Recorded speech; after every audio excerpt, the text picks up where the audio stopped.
Petit préambule, il faut remettre dans le contexte. Les matériaux étaient différents d'aujourd'hui, beaucoup de bois, du métal, puis il y a eu la révolution du plastique qui s'est effectivement changé avec le temps, avec les différentes normes environnementales. Avant, il ne faut pas oublier qu'il y avait beaucoup de métaux lourds, mais également dans les peintures, c'est pour ça aussi qu'on avait du chrome et beaucoup de caoutchouc, et c'était beaucoup plus répandu. En point complémentaire, on va parler tout simplement des protections type acrylique, comme peuvent proposer l'AFA, c'est-à-dire Action Figure Authority, qui est voilà, un des leaders, en tout cas sur le marché de collection, en termes de cotation et de protection. C'est justement protection acrylique, soi-disant anti-UV, hermétique, de type archive, sont généralement voilà, pour des jouets, des cartes, etc., qui réduisent de gros facteurs de vieillissement. Le premier sera l'UV, la lumière, qui entraîne décoloration, jaunissement des plastiques, le fading des boîtes, c'est-à-dire le passage voilà, jaunâtre, tout simplement. Ça peut être une boîte d'un carton ou du plastique, fragilisation des stickers, des encres, puisque effectivement, l'UV voilà, va vraiment attaquer.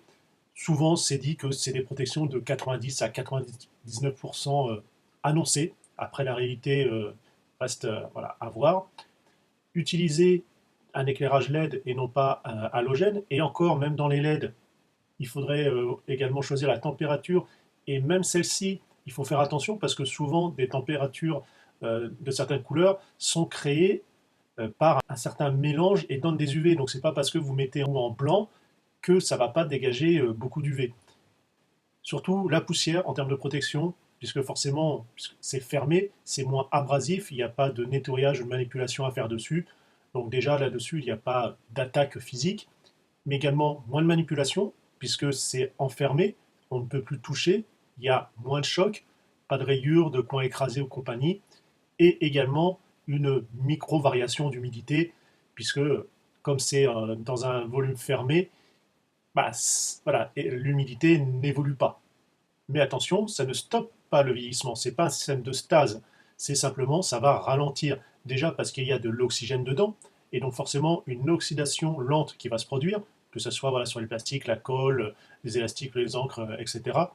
Mais également parce que les matériaux eux-mêmes, donc par exemple de votre figurine, tout simplement dégazent et donc produisent justement des vapeurs, des résidus, et notamment beaucoup de jouets vintage, vu leur composition, ou même simplement par le carton qui va être acide, ça va tout simplement, dans une boîte très fermée, avoir malheureusement l'effet inverse et va empirer le phénomène. Le troisième point, ça sera la température qui reste le gros problème, puisque la chaleur voilà, est un accélérateur de dégradation chimique. On va éviter également tout ce qui est cave humide, grenier chaud, etc. Ce qu'il faut bien garder en tête, c'est que ce n'est pas un système de protection digne d'un musée.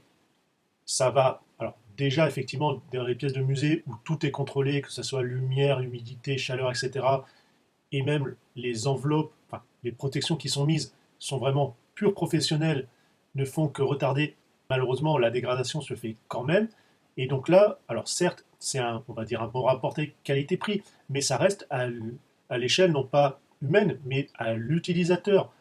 Peut-être que oui, il pourra le transmettre voilà, à quelqu'un d'autre, à une génération ou autre, mais de toute façon, déjà le produit en lui-même va se dégrader, de par sa composition et autres, et malgré cette protection, elle ralentit, mais pas autant, puisque quel que soit le prix que vous mettez, ça reste un niveau de monsieur tout le monde, et non pas pur professionnel.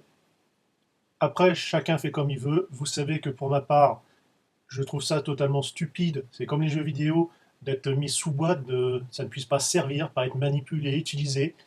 Oui, c'est l'expo, c'est comme une boîte scellée, mais c'est vraiment dommage. Alors, il y a effectivement ce côté musée, conservation, ça je le comprends parfaitement, mais ne pas pouvoir toucher, c'est poser. Voilà. Bref, team des blisters. Comme en toute chose, le sujet est complexe et demande à prendre du recul et mériterait une véritable approche scientifique, notamment via des tests de résistance de matériaux à différentes contraintes, qu'elles soient physiques, chimiques ou environnementales. Je ne peux que proposer une vision partielle et orientée ici. Les objets à ma disposition restent orientés collection, et même s'ils sont des jouets pour certains, ils n'ont pas eu à vivre ce qui leur était destiné, car finissant en exposition. Que donnent les jouets premier âge, les poupées, les petites voitures, les jouets en bois ou autres d'hier et d'aujourd'hui? Ce que je peux dire pour se présenter, le toucher et la sensation qualitative est proche tant que l'on reste sur les marques leaders. Mais il faut noter que les matières, les procédés chimiques et process de fabrication ne sont plus les mêmes que d'antan. Le dur s'est assoupli, le plastique épais s'est aminci, souvent moins de casse car présentant une élasticité, mais du coup des risques de marque de stress. On peut noter également des aspects marbrés en place de l'uniformité, des couleurs potentiellement plus saturées ou en tout cas en rendu mat au lieu de brillant. Le caoutchouc et les peintures chromées sont aujourd'hui bien moins répandues et il en va de même pour le métal et le bois. Les normes environnementales ont évolué, notamment dans la présence de métaux lourds, et cela a des conséquences sur la dégradation et la solidité des matériaux. Autre point, la complexité. C'est notamment le cas avec les jouets transformables, où de simples charnières ou glissières ont vu leur nombre augmenter et cohabiter avec des rotules et autres liaisons mécaniques. Plus d'éléments, plus de complexité égale plus de problèmes potentiels. La réduction des coûts, toujours plus importante, jouait déjà un rôle par le passé et ne cesse de prendre de l'importance. La vérité, c'est que je ne peux affirmer, mais seulement donner une direction, sans oublier que la nostalgie entrave et déforme la perception.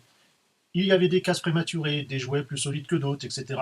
Une marque reconnue maîtrise mieux les matériaux employés, et si on ajoute à cela un mécanisme simple, ce qui ne veut pas dire que sa fabrication le soit, c'est même tout le contraire, on obtient du durable. C'est un exemple avec Lego ou Playmobil.